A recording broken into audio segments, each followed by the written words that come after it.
Good morning, good afternoon, and good evening, everybody. So I'm glad to be with you today. It's Monday, so I'm so happy to welcome my guest all the way from Kenya, and welcome Elijah Maina. So welcome on Isabelle talk show, and I know it's your first time, but not the last time, I hope. So thank you. Before we start with Elijah's presentation, I would like to introduce my guest. So as I said to you, Elijah Maina lives in Kenya. He loves salsa dancing and watching documentaries. Well, salsa dancing, I love dancing as well, salsa. So eventually I'll go to Kenya or you come over to Ecuador and we'll dance together. He's a branding and digital marketing strategist, personal branding coach, and the founder and CEO of Mace Digital Media. He's the author of Thriving Brands newsletter on LinkedIn, so don't miss out. Elijah provides innovative and creative brand strategies, design, and executive plan you need to make an impact in today's competitive marketplace. His comprehensive approach combines the latest thinking with experienced expertise to deliver results that matter to your business. From naming to identity development to packaging and website design, it takes a holistic view of brand building that ensures your message is consistent and convincing wherever it appears. So thank you very much for being here, Elijah. And today you're going to talk about branding, but how to thrive with our personal brand. So tell us all about it.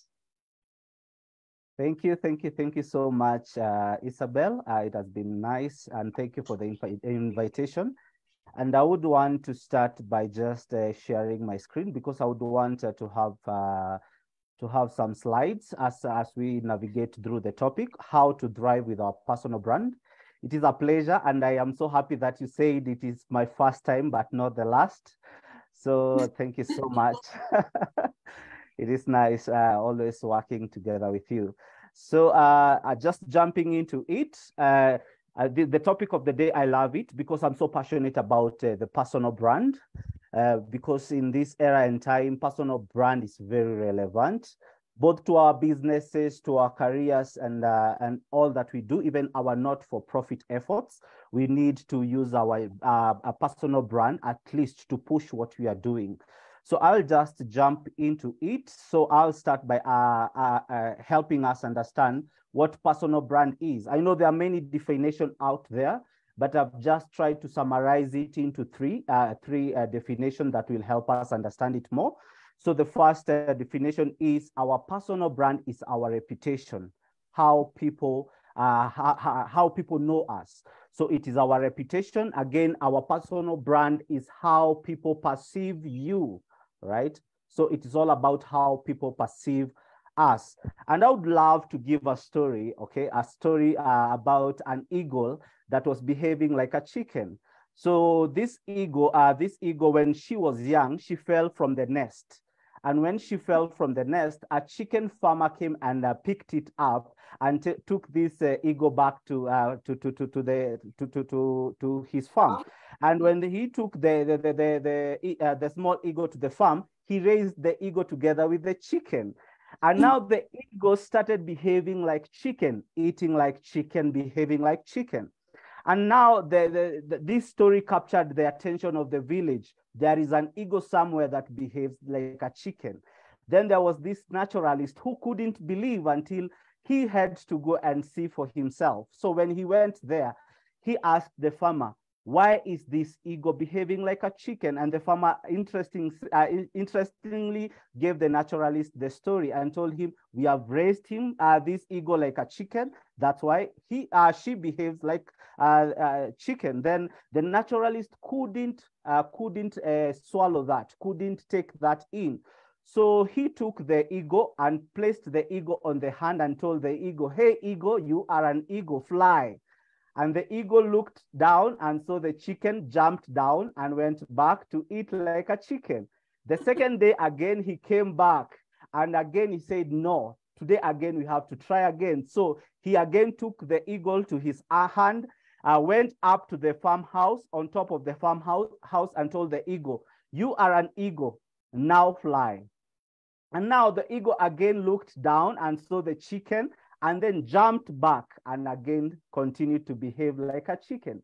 The third day, the naturalist came back and took the eagle now to a mountain. And when he went to the mountain, he told the eagle, "Look around and see other eagles flying. And you are an eagle, you are not a chicken. Now fly." And now the eagle again, when he saw other eagles flying, he got the confidence and started flying.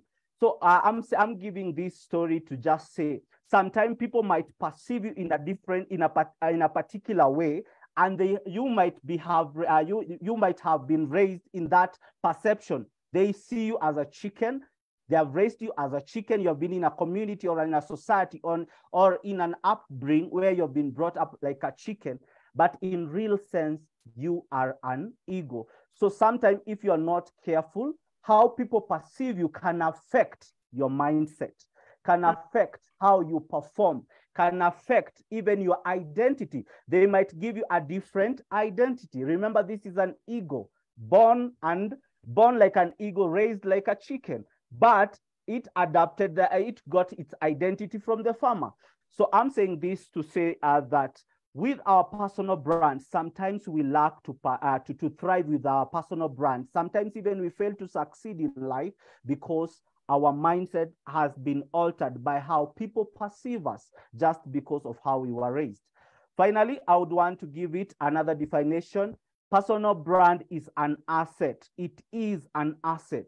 It is an asset that you can use to open doors for yourself, open doors for your businesses, okay? So it is an asset that you can build on. And I wanted to show something interesting here, Isabelle, about this fantastic guy called Elon Musk.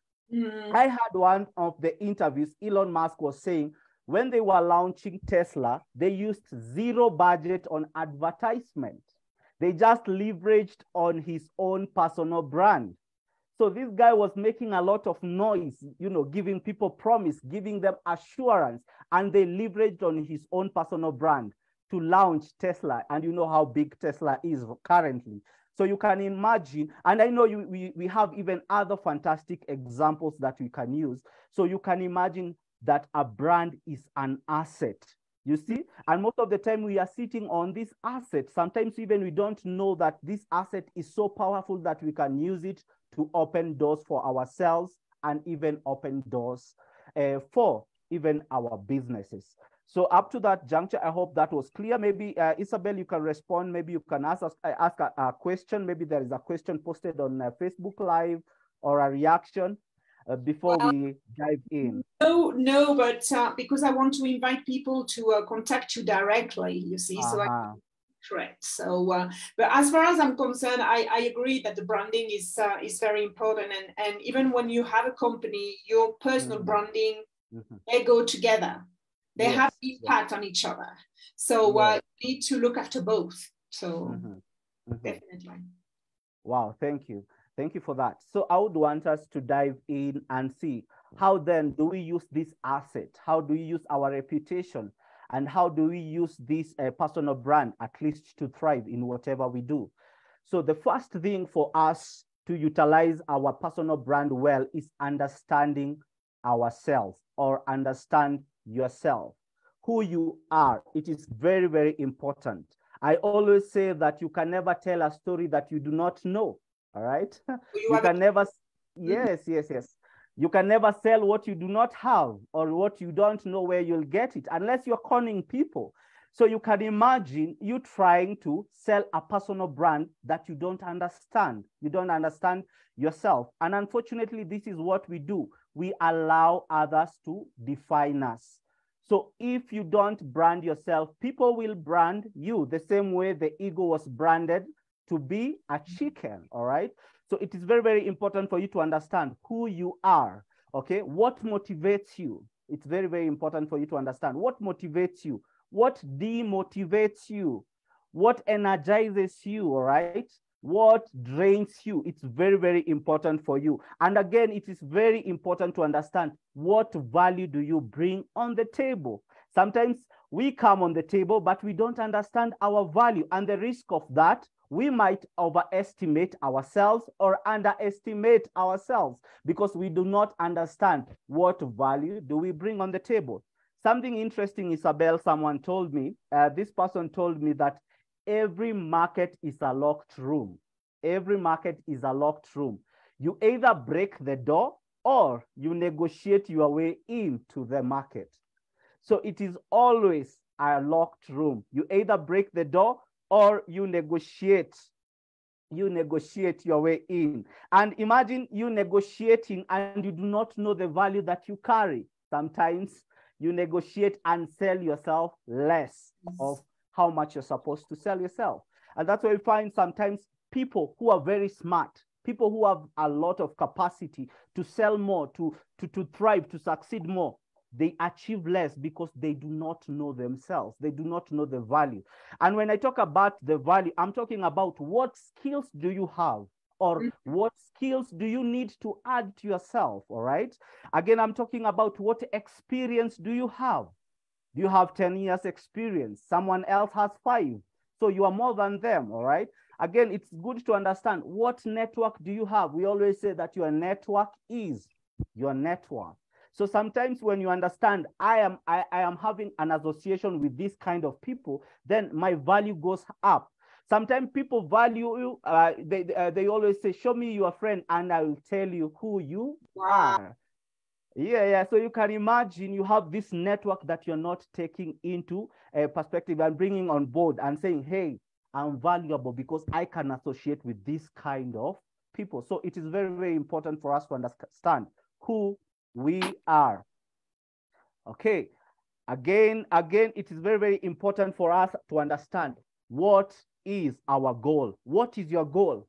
All right. It's very important for you to understand what is your goal. What are you trying to achieve? Or why are you trying to build this brand? Okay. So when you don't have an aim, you will always aim carelessly. You will always aim every direction. You know, you'll be influenced. Today you're influenced to go this direction. Tomorrow you're influenced to go the other direction. So it is very, very important to understand, why are you building this personal brand? Why are you building this asset? When you purchase an asset, there is always an end game to it. There is always an end goal to it.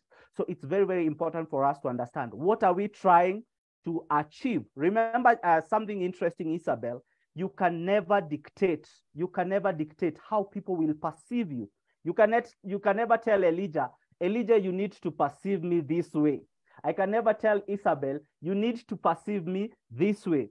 All we can do is give people just raw materials, suggestions. We can always give them raw materials consistently so that they can help us build that perception that we hope for. So if we want to know Isabelle as the power coach that she is, she cannot tell me, Elijah, you need to know that I am a power coach. What she can tell me, from how she dresses, how she addresses issues, how she talks, how she presents herself, how she presents her social platform, those suggestions are the raw materials that helps me as Elijah build that perception. Isabelle is a power coach, all right? And Isabelle is specifically targeting or talking to these particular people. So it is very, very important to understand what is our goal, so that at least we know which raw materials are we giving out for people to build that perception. Hope that was clear. Maybe Isabelle, you can react to it. Oh, yes, I understand. You need to know your goals, and what you were talking about, the attitude you have towards your goals and how you express them, or how you get your goals and achieve them. That's what I was looking for. It makes the difference as well. So and people see it from outside that you've achieved your goals, and it's just like, wow, that's an inspiration. So it helps you for the branding, because what you have said you would do, you have achieved. Yeah, true. Thank you for the reaction. Claps to you. We claps Amazing, amazing. So the other thing is to understand your why, right? It is to understand your why. Why are you building it? Why care? Why even bother? Why even bother to focus on it? All right. Because at the end of the day, if you don't know your why, again, it disorients you. It demotivates you. So when you understand, I'm building my personal brand so that I can sit in a political seat, it motivates you. It gives you a sense of purpose. Okay, I'm building my personal brand so that I can be an authority in the real estate industry, so that I can be a renowned realtor, so that people can buy from me. Then it gives you a sense of belonging and even a sense of purpose. So when you don't know your why, sometime today you will become an ego, tomorrow you'll become a chicken, again the other day you'll become another thing. So it's very, very important to understand, why are you building it? And remember, this is personal brand. So there are phases of life. That's why we always say there is branding and rebranding, because as you grow, you get even other interests. For example, we know somebody maybe today he or she was in a particular industry. Tomorrow he or she decides to become a political figure. Then the other day they go back to another thing. There is no problem with that. The issue is, at this particular stage that you are in, why are you building that particular brand? Who are you trying to attract? So it's very, very important for us to understand our why so that we can get a sense of purpose. The other thing that I came to notice, Isabelle, is this. Most of the time, we make a lot of noise to the wrong crowd, all right? Here back in Kenya, we say, we make a lot of noise like empty debes, the empty cans or the empty cans. When you just hit on them, they make a lot of noise. In Kenya, we say empty debes, you see. Okay. So most of the time, when you do not understand your audience, this is the point that I want us now again to focus on. It is very important to define and understand who is your audience. Because if you do not understand who your audience is, then you make a lot of noise to the crowd that do not care or that do not pay even attention, all right? So it's very, very important to understand. Myself, I target women. Myself, I target entrepreneurs.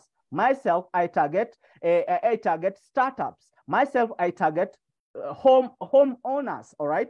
For example, even if you maybe you have a company that does cleaning and stuff. Myself, I target home owners. So it's very, very important to define. These are the people that I'm trying to talk to. Those in careers, they are trying to impress their bosses. All right. So it's very, very important to understand, who are you trying to talk to? Is it your boss so that you can get a promotion? Is it an investor that you're trying to attract that they can invest in your project or in your company or in your business? Who are you trying to talk to? So don't be like the person who makes a lot of noise like the empty debes. All right. This is why, and this is the unfortunate bit of it, Isabelle. This is what happens when you're trying to talk to everyone. You waste a lot of time. Number one, a lot of time. Number two, you waste a lot of energy. All right, because you're trying to be everywhere, doing everything, trying to attract everyone's attention. You cannot do it. So try to say, these are the people that I'm trying to talk to. It saves you time, energy, money, and even it helps you get more focused and you get a sense of purpose. So if it is women that you talk to, you get to the networks of women, you talk to women, you tackle the ideas of women. All right. I'm using that because I know you're so passionate in that field, my friend. Okay. So I'll keep going back there. Okay. Nice. So define and identify your audience. Then the other thing that I would want us to do is to research your target industry. Sometimes we build our personal brand out of assumption, right? We just assume. And you remember sometime back, it used to be a product market fit. We used to come up with a product and then push it to the market. But yes, nowadays, remember, the audience, they are more learned. They are more connected with the internet and the technology. They are more wiser, all right? So when you try to push yourself to them, then you lose them. They don't get interested in you. You become irrelevant. That's why it's very, very important to understand the industry that you're getting into. Who are there? Who are helping those people? Who are influencing those people? Don't work from a point of assumption. Don't say, hey, I know I am the best in this. I can do this. Then you force yourself out there. You might find that you are the empty Debbie making a lot of noise there, because you might find that you are using the strategies of 2000, and right now we are in 2022. All right. So you might find you are not relevant. You are obsolete. So understand, what is the market about? Where is it right now? Who are influencing it right now? All right. Who are your direct competitors? Who are your indirect competitors? And I would want Isabelle just to create a clarity there, just so that our viewers may not get confused. Our direct competitors are those that are offering the same product or services that we are offering. All right. But our indirect competitors are those who are targeting the same clients with the same problems that we are targeting, but their approach is different. I will give an example. For example, myself, I offer gym membership. I have a gym, so I offer gym membership. And Isabelle, she does online fitness workouts. So she offers home fitness subscription. So for people who goes to Isabelle, they will use their gadgets, their TV, but those who comes to me, they will come physically. So we are trying to handle the same problem, but different approach. So it's very, very important for you to understand what's happening, because if I understand who is my indirect competitor, who is Isabelle, who is offering maybe a online subscription, then I would do partnership. All right, I would offer partnership. Hey, come and create your workouts in my gym. So as you're creating your workout in my gym, you're also marketing me. So it's very, very important to understand your target industry. Great example. That was, how was it? You can react to it. No, but that's a very good example as well, because we always tend to look at our direct competitors, what they do, what they offer, but we don't have a look at the indirect ones. And thank you, because that's something I'm going to have a look at. Amazing, amazing. And the other thing I would want to point out is this. Sometimes we look out at our competitors and we get afraid. We get afraid, we get timid, you know, they are doing so much. I would want to give a story that I had somewhere. I was going through my YouTube shorts, and I got a comedian who was giving an example and said, one day they went to entertain somewhere. They went to a comedy club. And when they went to the comedy club, this comedian was, coming up. You know, he had not really made it to the top, so he was still coming up, upcoming. We call them upcoming comedians. And then in that comedy club, there was this established comedian who was there. So as usual, when you go to this comedy club, the upcoming comedians, they start, then the established comedian, they end the show. But in this particular day, there was a reshuffle. So the established comedian performed before the upcoming comedian. You can imagine. So when this upcoming comedian came, after the established comedian performed, when he went to the backstage, they had a chat before. After the presentation, there was a little bit of entertainment before the closing comedian. So this upcoming comedian said, hey, you have performed. How can I go to the stage again? You have already done it. Exactly. You have already given the punches, and how can I come after you? I am supposed to come before you. And now this established comedian, as a great mentor as he was, he just told this upcoming comedian, people don't come here because I'm so established or how funny I am or how funny you are. They only come to these places because you have a story they do not have. That means you have something that myself I do not have, and you have something they do not have. That's why they will sit back and wait for you to come again and present. And that shifted the mindset, shifted the mentality. So I'm not going to compete with you. I'm going to present me. It is me who has a story. As a unique person, as a unique story. Exactly. So it's not a matter of established of our upcoming in this particular day. It is me. So most of the time when you're doing a market industry research, we get timid. There is no need. There is always a uniqueness that you will always bring on the table. Remember, we talked about the value that you bring on the table. So they might be better than you, your competitors, but at least you are starting. And at least when you pay attention, you can see a leverage where you can have your own niche or your own uniqueness and bring it to the market. And hope that was that came out clearly, because it is a point that makes so many people go back and say, hey, I'm no longer interested in this. And they shiver, you know, they get scared to go out there. Okay. Exactly.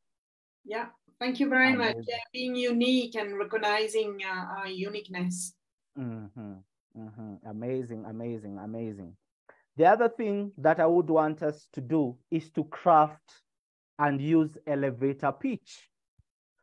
This is the unfortunate bit that has been happening, Isabelle, is this. Most of the time we get opportunities to present ourselves.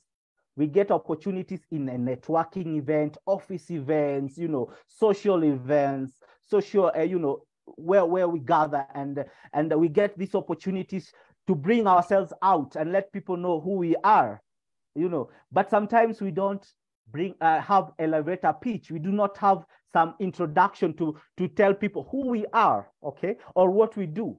And we miss out on the opportunity. I know of people who have gone somewhere and they have done presentations. And after doing the presentations, after the presentation, people ask them, who did you say you were? Or what do you do? Yeah. So you have done a very nice presentation, but people don't remember who you are because you failed to have an introduction. Like, I love how you introduced me in the beginning of the session. So you had the elevator pitch, who Elijah is, all right? So most of the time, it's very, very important for you to have an elevator pitch. For you, when you are starting a conversation or when you get an opportunity, you can even use it at the end, all right? Just to bring on board, making sure that you cement or you stamp who you are, because it's very, very important for people to know who you are really. Because sometimes this is what happens. People, in Kenya, we have a phrase that we say, maybe I'll just try to translate it in English, but in Swahili, they say, mambo ni mengi, masando machache. That means we have so much, but the time is less. You see, we have so much to do, but time is less. So you might find that the people that you get an opportunity to engage with, they have a lot to do. So make sure the time that you get, have an elevator pitch. I remember a time that I went somewhere, we were going to pitch a business. There is this particular guy who has a very big company. He's a billionaire in Kenya. So through a friend, I got a chance to meet the guy. So when we went there, I thought in my head, I thought we'll be given like 45 minutes to 1 hour, just a chat with the guy to tell the guy who we are, what we can do, how we can benefit the business. And that is the time that it hit me that time is money.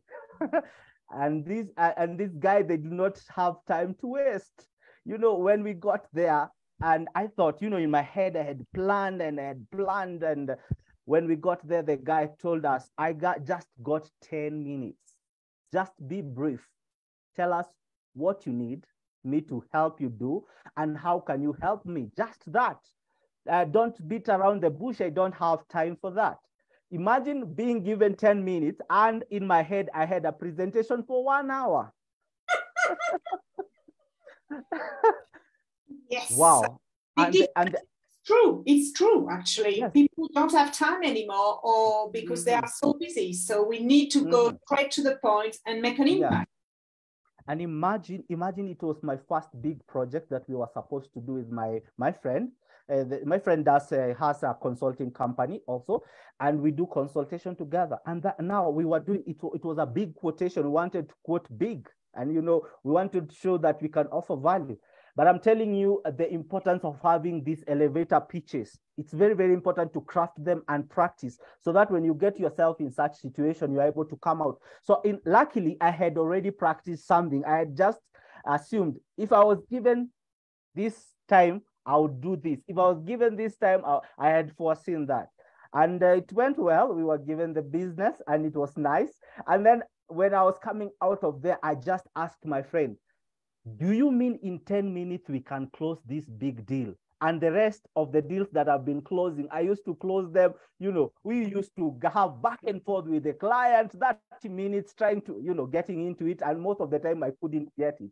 So it's very, very important to have an elevator pitch, just a brief, who you are, what you're all about, what you do, and the value that you bring on the table. Have it 30 seconds, 45 seconds, 1 hour, 1 minute, just a brief, and that's it. Okay. Hope that that was clear enough. Yes. Then, thank you for that. You wanted to react? No, I just wanted to thank you because that's very interesting, and sometimes we forget, we prepare or sometimes over prepare, and Yes. we are with people who don't have time, or we need to make an impact, so we need to find the key words in our pitch, so so it goes straight to the heart. Yeah. Wow, that's amazing. It's true. It's true, by the way. And the other thing I wanted us to talk about, the point 7, is create and make use of your brand assets. And I would want to elaborate what brand assets are. Remember, as we began, we said a brand is just a perception, how people perceive us. And we need to give them raw materials on how to perceive us. We need to give them raw materials so that they can help us build that perception that we want.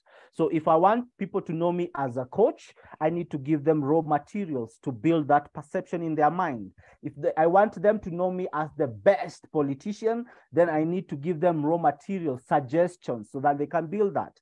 So it's very, very important for you to have brand assets. And I would want to elaborate. It's very, very important for you to have vision statement. What's your vision statement? You cannot take people, I always tell my clients or my students that I work with when it comes to personal brand, that a vision is the future you are participating in building. It's the future you participate in building, all right? That is the vision. Where are you taking people, or where do you want to take these particular people? So imagine that you are blind. Where will you take them? So your work as a personal brand is to have a vision, to see it clearly, all right? This is specifically where I would want to take these people, all right? So if I was a coach, for example, if I was a coach, which destination do you want to take people?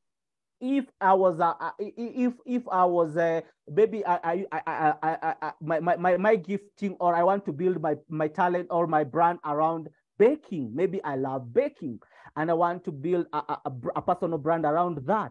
Then my destination should be something to do with sweetness, health.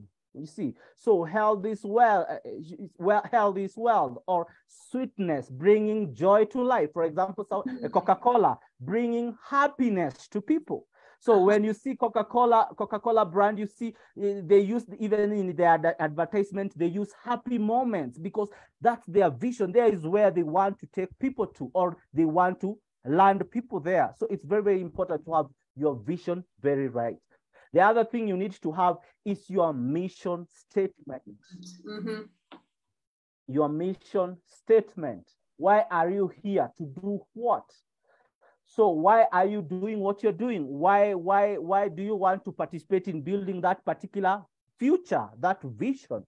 Or how do you get there? So it's very, very important to understand. So if using Coca-Cola as a cliche, if my vision is to bring happiness to people, then my mission is anything to do with something that can bring people happiness, like promoting self-happiness, like promoting events that bring happiness. That's my mission, bringing events. Like, for example, Coca-Cola, I've not been paid to advertise them, just using them as an example, but they have created these events, talent events that bring happiness to people.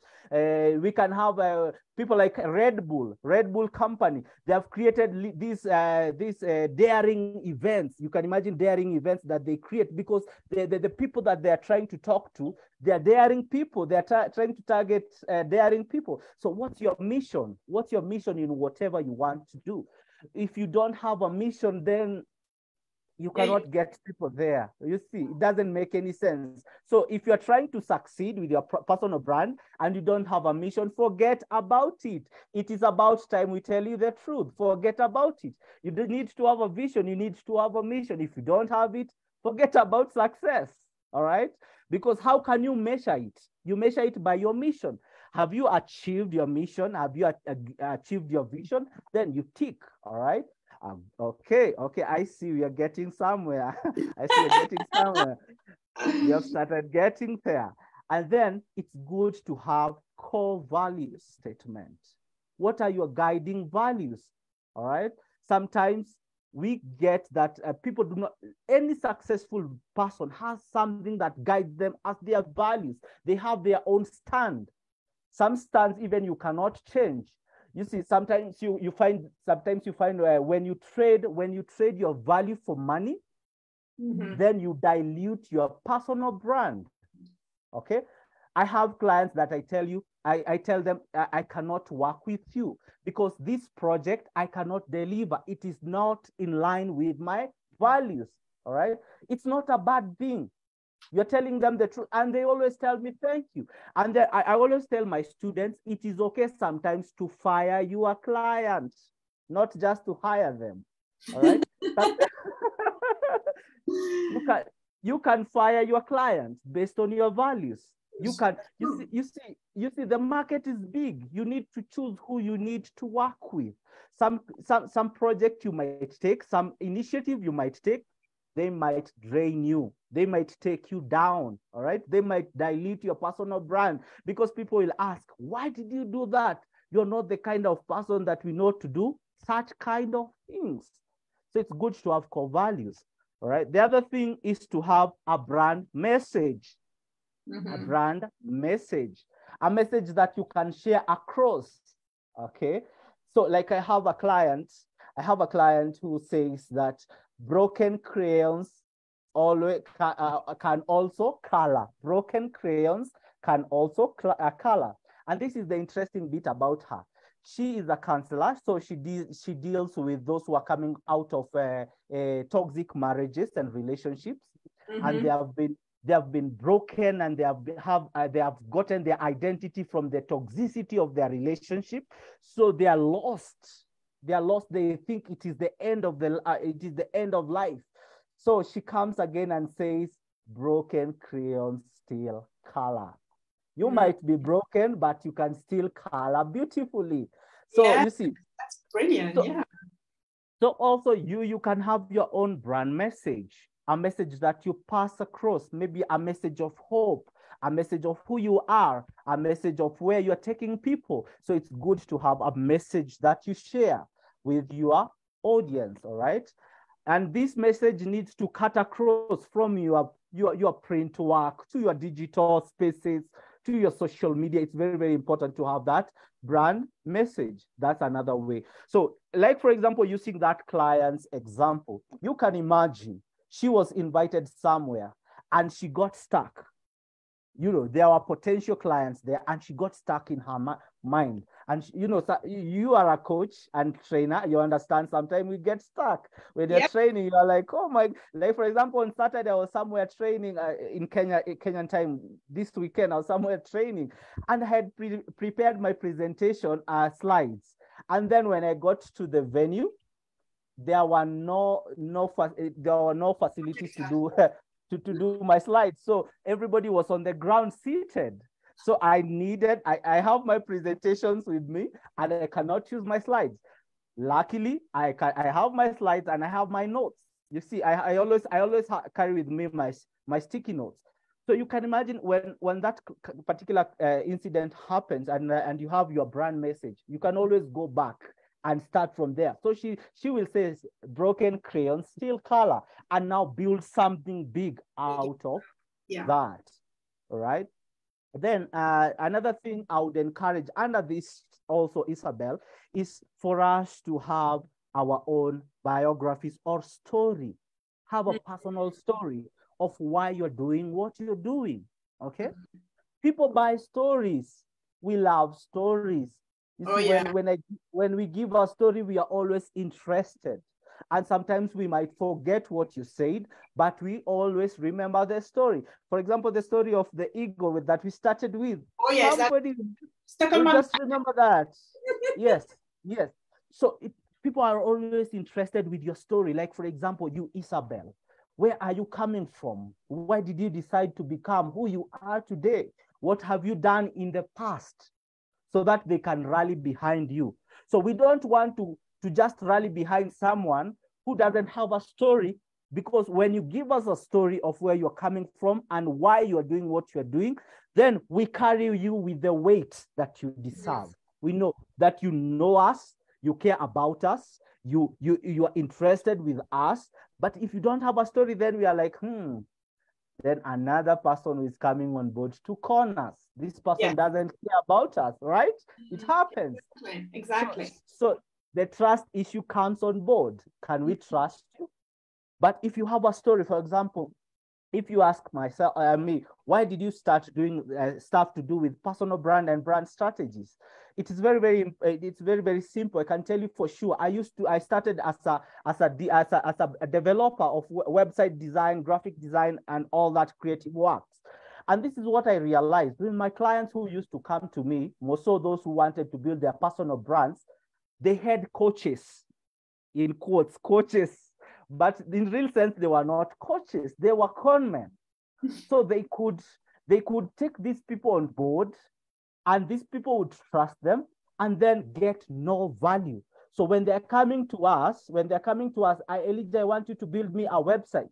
I want you to build me my social media, my profile. Then I ask them basic questions like this. What is your mission statement? What is your vision statement?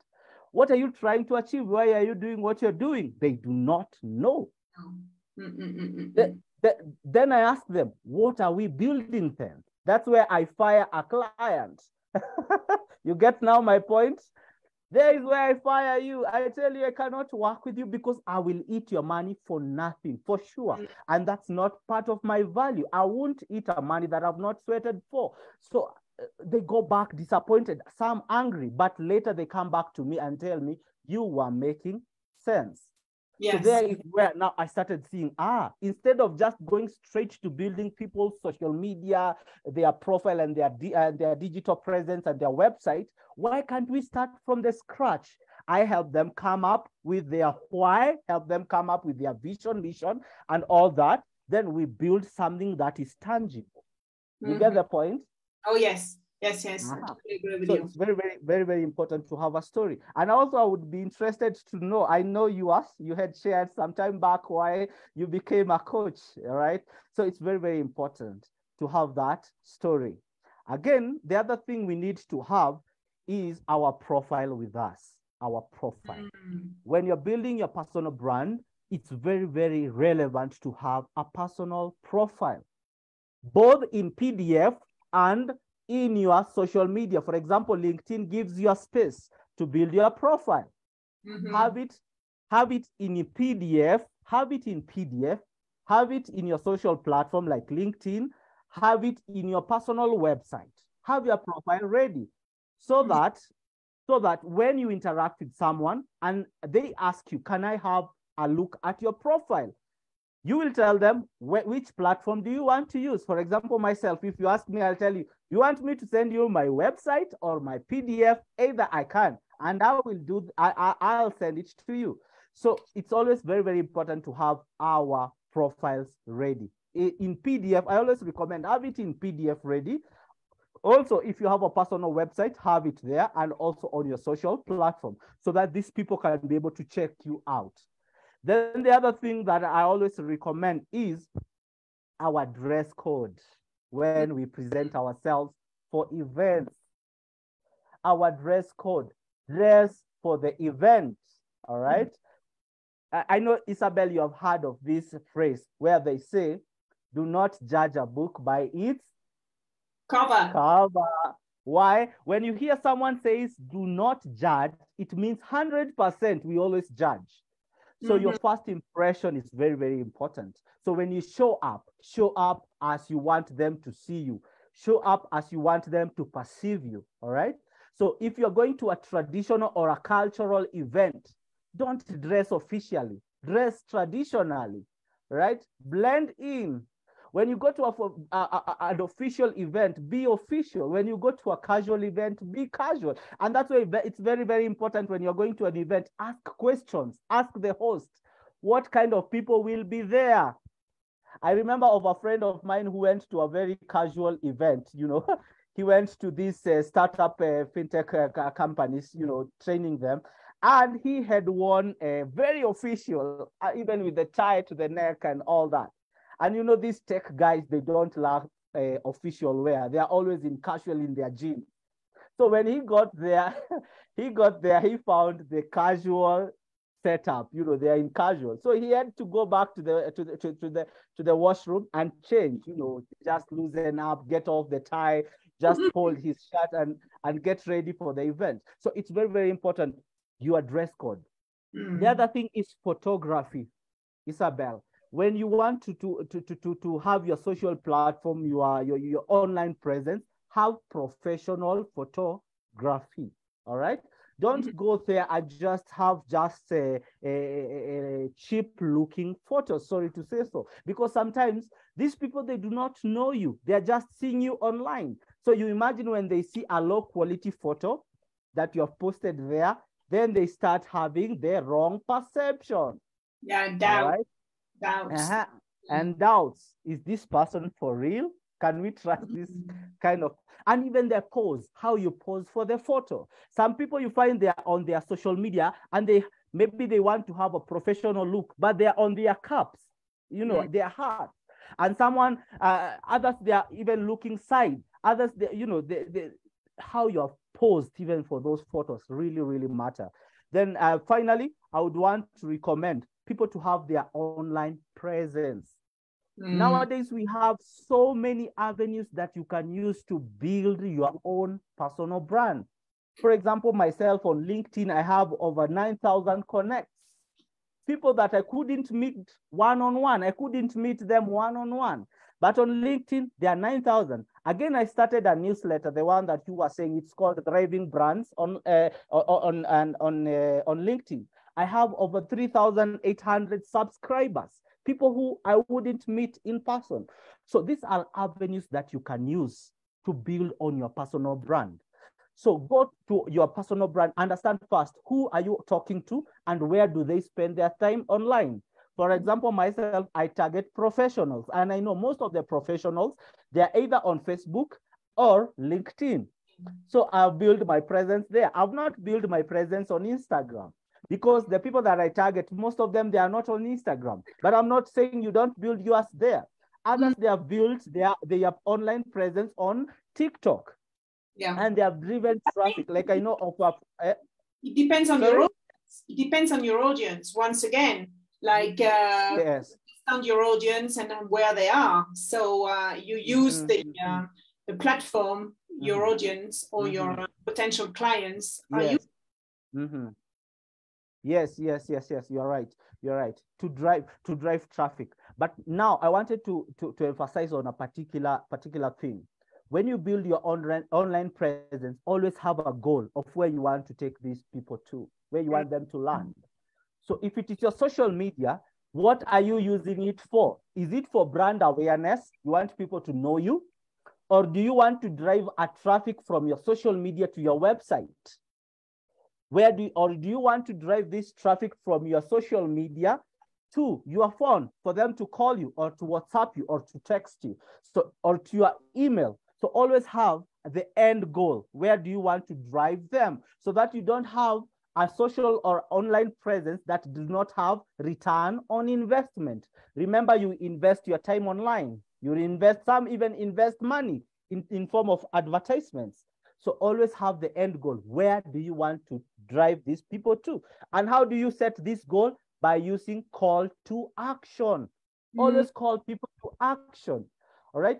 So if you give people a very nice video and you assume that they will always enroll maybe to your program, or if you give them good value and you assume that they will follow you, they will never follow you.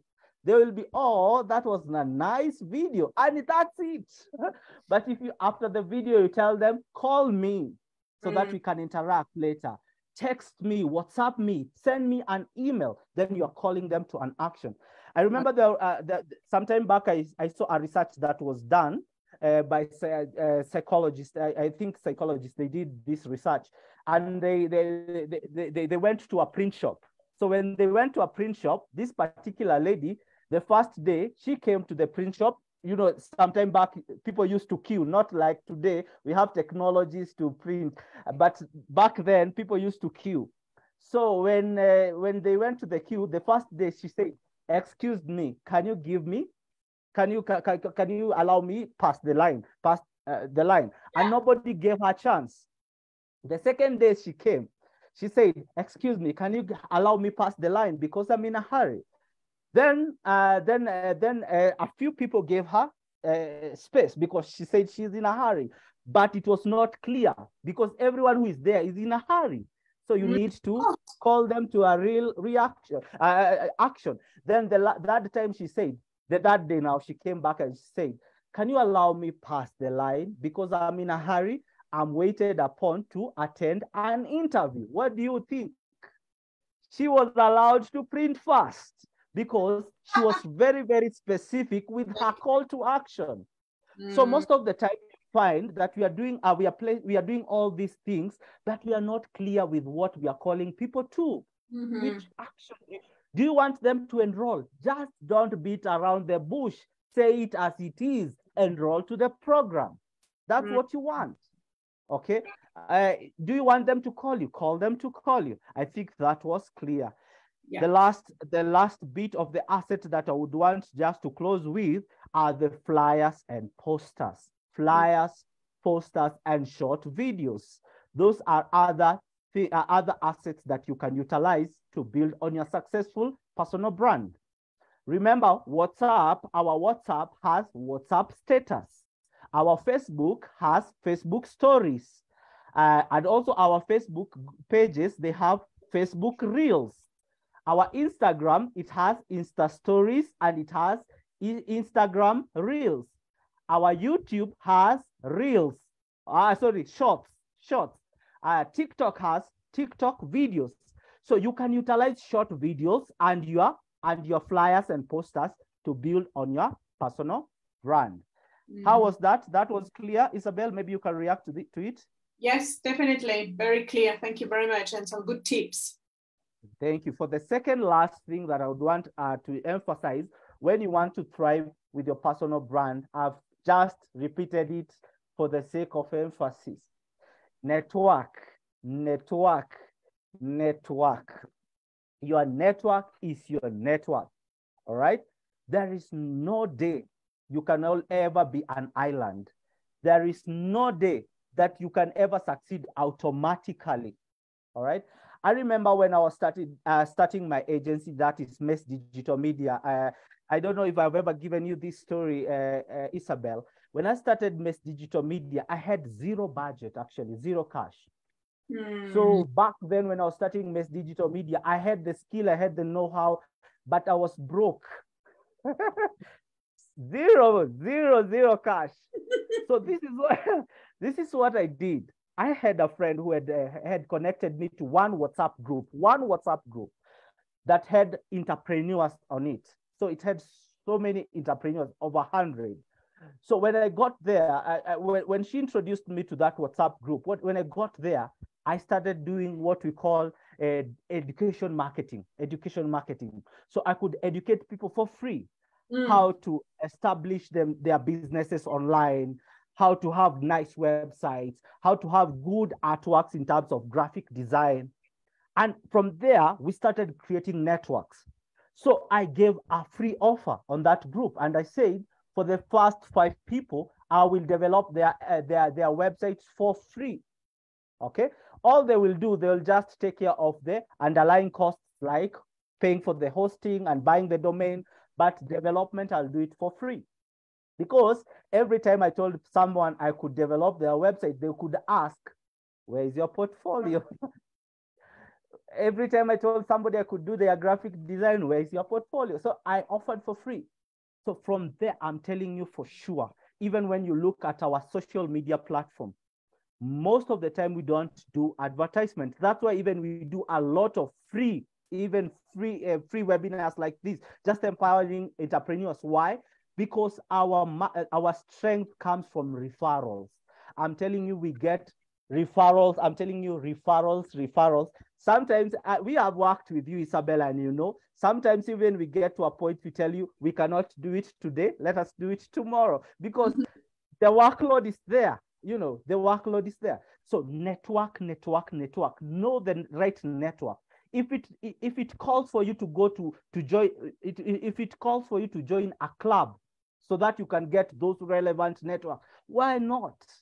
If it calls for you to attend a physical event that has the people that you want to network with, why not?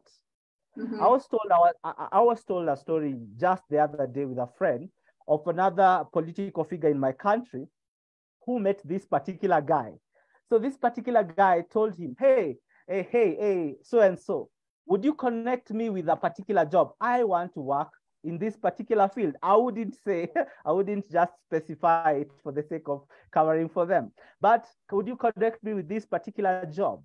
And this person told the job seeker, see me at 2. It was at 3 p.m. Kenyan time. And then this politician is telling this guy, see me at 2. So the guy was confused. Should I see you at 2 a.m.? Because it's already at 3 p.m. So I need to see you at 2 a.m. in the morning or 2 p.m. the following day. So he was confused. So then the job seeker said, I wouldn't bet the odds. So what I will do, at 2 a.m., I will go to his office. So at 2 a.m., he went to the office. So when he went to the office, at the gate, he said, hey, I want to see so-and-so. He had told me to see him at 2 a.m. And then he was rung, and he said, allow the guy in. And when he went in, he found the guy working at 2 a.m. at 2 a.m. And they never spoke. Actually, they never spoke. I think this particular politician was testing the job seeker. So he just took a paper and just signed and just recommended and put his sign and told him, tomorrow in the morning, take it to where you are looking for the job. And the guy was fixed without an interview. Yes. So sometimes we get promotion that we never deserved just because we knew someone who holds a point of power. Yes, we were good at what we do, but who do we network with? All right. And the thing is, as well, we can good at something, but if people don't know about us, we want to attract people that people will not know and they will not find us. We need to get out. Yes. And sometimes they don't care. Who cares about who you are? Nobody cares until you make them care. That's true. That politician never cared about this job seeker. He never knew him. But this job seeker made the politician care because he was like, hey, you can come at 2 a.m. You must be wanting this particular thing. Yes, the motivation behind it. So let people know who you are, what you do, and what you can offer. All right. So don't go into, you see, there is this unfortunate bit that we do where people get to a point and ask us, what else do you do? Because we have given them a limited information about ourselves. So allow yourself be known. So the last thing that I would want to close the discussion of the day, I think it has been interesting. I hope so. Oh yes. But what I would want to close with is this: ask for recommendation. Ask people to recommend you. You have done a good job. You need, or it is part of your right to get a testimonial. Ask for it. Why are you shying off from asking for recommendations? Let people recommend you. Let them recommend your job. All right. Ask them for referrals. Ask them for networks. Okay. ask them for opportunities. I would want to close with a story, Isabelle, allow me, of this particular guy. All right, this is just a fable that was created of this particular guy that he was born in a very rich family. So when he was born in a very rich family, the dad happened to pass away. So the dad left the inheritance to the son. So this son got the inheritance and said, hey, I have all that my dad used to hold back. Now people, my peers will know who I am, you know. So in Africa, we always say, chop my money, chop my money. So the guy was just giving out cash, spending the cash and doing all that kind of stuff. So the cash, you know, all the inheritance went away. So he became broke. So when he became broke, the parents to, you know, the friends to the dad came and said, hey, we cannot let our friend's son just vanish like that. Let us go and give him a wise counsel. So they came and found the boy and told the boy, okay, you are a human being. You can make a mistake. It's okay. The inheritance and the riches have gone, but we would want you to go to an adventure to look for your luck. You might find your luck and bounce back. All right. So they gave the boy a very wise counsel, and the boy was now motivated. So the boy started going on his journey, on the adventure, just to look for his luck. So on the way, he found a lion. Character number one is lion. The lion was sick. So the lion asked the boy, hey, where are you going? The boy said, hey, I'm going to look for my luck. Oh, you're going to look for your luck. When you find your luck, ask your luck, what should I take in so that my ailment may go away? And the boy said, okay, when I find my luck, I'll ask for that. The boy moved on. On the way again, he found an orchard farmer. And the orchard farmer asked the boy, hey, where are you going, young man? And the boy said, hey, I'm going to find my luck. And he said, would you ask for me? Would you ask the luck, your luck? What is happening with my farm? Because every time I try to grow my plantation, I don't get the fruits. So the boy said, "Hey, when I find my luck, I'll ask." Then the boy went on and now found the last character, who is a beautiful, rich lady. She was so rich and she was so beautiful. So the lady said, "Hey, I am so rich and I'm beautiful. I have it all that I need in this life. But unfortunately, my heart is still sunken. I always feel my heart being sunken because I feel I'm missing something and I'm missing it so badly. So when you find your luck, may you ask your luck, what can I do so that my heart may bounce back and feel good and rejuvenated so that I can enjoy my paradise and my wealth?" And the guy said, "Yes." Okay, so the guy went on and luckily he found his luck. So he asked the luck, everything that every character here, the lion, the farmer, and the lady, what they asked. So he asked the luck, and the luck gave the solution. And now he asked, "Hey, luck, what can I do to myself so that I may bounce back and become rich?" And the luck told him, "I will not tell you your answer today. I want you to go back home and I will follow you. I will follow you back home. And once I get you home, I will tell you your answer." So the boy started coming back home. The first character was, the third character was the lady. So he found the lady, and the lady asked the boy, "Hey, what did your luck say?" And he said, the luck said that if you want your heart to be, to come back and to be more happy and so that you can enjoy, you need to find just any man, any young man, and get married to that young man. And the girl said, "You are here. I don't need to look again. Come, let's get married. I have everything that you need." And the boy said, "No, I'm not interested." The luck said that he will come and give me my answer. I'm waiting for my answer. So the guy left the girl, and the girl went on to the village to look for a young man and got married. Then the guy came to the farmer, and the farmer said, "Hi, why do I not get fruit from my farm?" And he said, "It's because the water that you are using, the irrigation water that you use, is coming from the bedrock where we have gold. So it's a gold space. So that's why your plants get poisoned so that they cannot produce fruit. So what can I do? So he said, my luck said that you need to irrigate. You need to irrigate these plants from another source or another side so that you can get fruits. The farmer got two solutions. He will be getting fruits and he will be digging gold. So the farmer said, hey, look, let me dig some gold for you so that you can carry back home any amount that you want. And the boy said, no, I am not interested. So my luck said he will follow me back home and give me my answer. So the boy went went to the first character, who is the lion. And now the lion asked, hey boy, did you find your luck? Yes, I did. And what did the luck say? What did the luck say? The boy explained that actually when I was going, I found the farmer, I found the girl. And what did your luck tell you about them? The boy explained. And what did you tell them? The boy explained. Did they give you something? Yes. And did you take it with you? The boy said, no, me, I was just coming back so that luck may bring me my answers. Then the lion said, now, because you have come, what did your luck say that I need to do so that my ailment goes away? And the boy said, my luck said that you just need to eat one fool. Just need to eat one foolish person and your ailment will go away.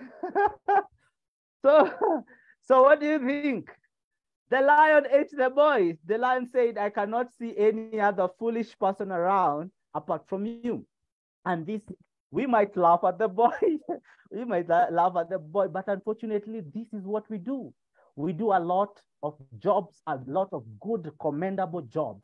And we get this a lot of commendable opportunities. But because either of our imposter syndrome, either of fear, either of shyness, just feeling timid, we lack asking people for recommendation. Let us ask people for recommendations. You know, we need the gold. We need the fruits. We need to marry the beautiful girl who has a palace and all the money that we can think of. So for you to marry the future client, always ask for recommendation. Thank you so much, and back to you. Oh, that's fantastic. And I love the story with the lion and poor little boy, but I knew at the end that it would be eaten by the lion. I just thought, too good to be true. So thank you ever so much, Elijah. That was really, really interesting. So I'm just going to go through again. So 1, understand who you are. 2, understand your goals. 3, understand your why. 4, understand your audience. 5th, number 5, it's research the target industry and look for your uniqueness. 6, use elevator pitch. Yes. 7, make use of your brand assets, vision statement, mission, core values, personal stories. Number 8, network. And number 9, ask for recommendation. Remember the lion and the story of that poor little boy. Elijah, thank you ever so much. That was so interesting, and I'm going to sit down as well and go through it for me, for my business as well. And so thank you.